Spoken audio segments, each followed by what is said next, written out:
Hello বন্ধুরা, কেমন আছো সবাই? আশা করি অনেক ভালো আছো। আমি আল্লাহর রহমতে অনেক ভালো আছি। নতুন ভিডিওতে অনেক স্বাগতম সবাইকে। আজকের ভিডিওর টপিকটা যাদের কারণে বর্তমান সমাজের মানুষ নোংরা কিছু অভিজ্ঞতা নিয়ে অনেক ভুল সিদ্ধান্ত নিয়েছে।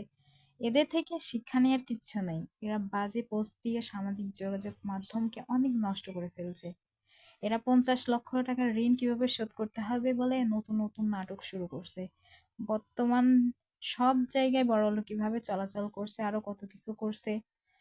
আর এদের চলাচলে মানুষ অনেক কিছু শিখতে গেছে, কিন্তু এদের পার্সোনালিও যে এতগুলো সমস্যা আছে সেগুলো পাবলিকলি কেউ জানে না। কিন্তু তারাই যেহেতু নিজেরাই পাবলিকলি করছে, কন্ট্রোভার্সি করছে, এবং তাদেরকে নিয়েও কেউ কথা বললে তাদেরকে নিয়ে আবার রিট্রেক করে কথা শোনাচ্ছে, এগুলো তাদের উচিত না। তারা তো নিজেরাই পাবলিকের কাছে বলছে।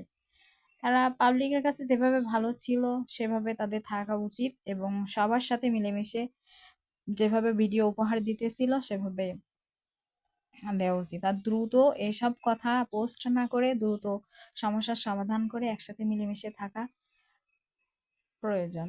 নাটক, অভিনয়, সিনেমায় তাই সেরা, কিন্তু বাস্তবে এইগুলো কখনোই মানায় না। একটা সংসার ভেঙে যাওয়া অনেকটাই সহজ, কিন্তু এই সংসারটা সুন্দরভাবে গড়ে তোলা অনেকটাই কঠিন। যেটা যে তৈরি করে শেষ পর্যন্ত সারা জীবন সুন্দরভাবে জীবনযাপন করার চেষ্টা করে তারাই জানে। তাদের এই নোংরা কিছু পোস্টের কারণে এবং এই পাবলিকলি কিছু কথা বলার কারণে অনেক মানুষ তাদেরকে ঘৃণা করছে। যারা তাদেরকে ভালোবাসতো, তাদের প্রতি বিশ্বাস ছিল, তাদের কথা শুনতে ভালো লাগতো, তাদের ভিডিও দেখতে ভালো লাগতো, তারা সবাই তাদেরকে রিগ্রেট করছে, তাদেরকে নিয়ে বাজে বাজে পোস্ট করছে। তাই তাদের উচিত এসব নোংরা কোনো কিছু মিথ্যা নাটক না সাজিয়ে যেভাবে সুন্দরভাবে জীবনযাপন করে ভিডিও উপহার দিতেছিল, এভাবে সবাইকে যেন ভালোবাসার মধ্য দিয়ে অর্জন করতে পারে। আবার ভালোবাসাটা এবং সবকিছু যাতে দ্রুত সমস্যার সমাধান হয়ে যায়, এই দোয়া সবাই করো। তিশা আপু এবং আখি আপুকে একসাথে অনেক সুন্দর লাগে। তাদের ভিডিও একসাথে মিলেমিশে দেখতে অনেক ভালো লাগে।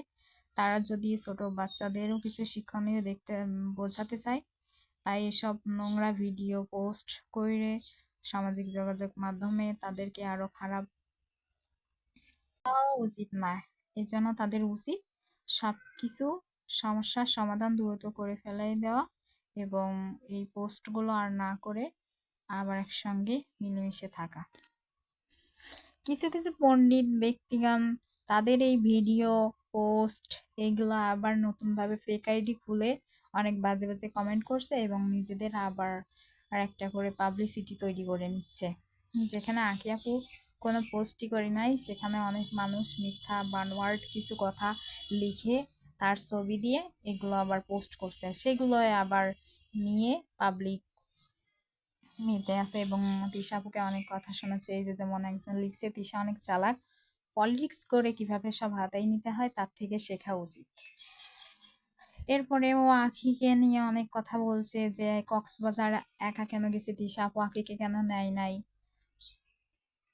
এইটা না, আরে ভাই, ওদের পার্সোনাল ব্যাপার, ওরা কি করবে কি করবে না সেটা ওদের ব্যক্তিগত ব্যাপার, কাকে নিয়ে যাবে কি যাবে না এটা নিয়ে কেন খারাপ মন্তব্য করতে হবে। তাদের তিনজনকে একসঙ্গে দেখতে যেমন সুন্দর লাগে তেমন সুন্দরভাবে যেন আবার ভিডিও উপহার দিতে পারে এবং সবার সঙ্গে মিলেমিশে আবার থাকতে পারে, এই দোয়াই সবাই কইরো। তাদের এই যে কক্সবাজারে ঘুরতে যাওয়ার কিছু মুহূর্ত সময় আঁকি পোস্ট করছে, তা আমি হয়তো তাদের সাথে গেলে তাদের আনন্দ মাটি হইতো, এই জন্য তারা আমাকে সাথে নেয় নাই। এছাড়াও গার্মেন্টস কর্মীদের নিয়ে অনেক খারাপভাবে মন্তব্য করছে, তখন আঁকি আপু সুন্দরভাবে একটা পোস্ট করে জবাব দিছে। আর একটা কথা আবার পরে তিশা আপু এই কথাটা শুনে লিখছে যে আমি যদি রাজি না ছিলাম তাহলে বউ কি খুঁজলো। আঁকি আপুকে তিশা আপুই নিয়ে আসছে। অনেক ভিডিওতে তিশা আপু বলছে যে আঁকিকে নিয়ে আসার পিছনে তিশা আপুর হাত ছিল। হাত ভাইয়া, তিশা আপু এবং আঁখি আপু একসঙ্গে মিলেমিশে থাকুক, এবং কিছু কিছু মানুষের বাজে কমেন্ট যাতে না করে সেদিকে আবার সতর্ক থেকে ভালোভাবে সুন্দরভাবে সিম্পলি যে লাইফ স্টাইল ব্লগ করতো সে ব্লগগুলোই। তাই শুধু আমি একটা কথাই বলতে চাই যে কাউকে না জেনে কোনো কিছু মন্তব্য করার উচিত নাই। আজকের ভিডিওটা এই পর্যন্ত। আল্লাহ হাফেজ।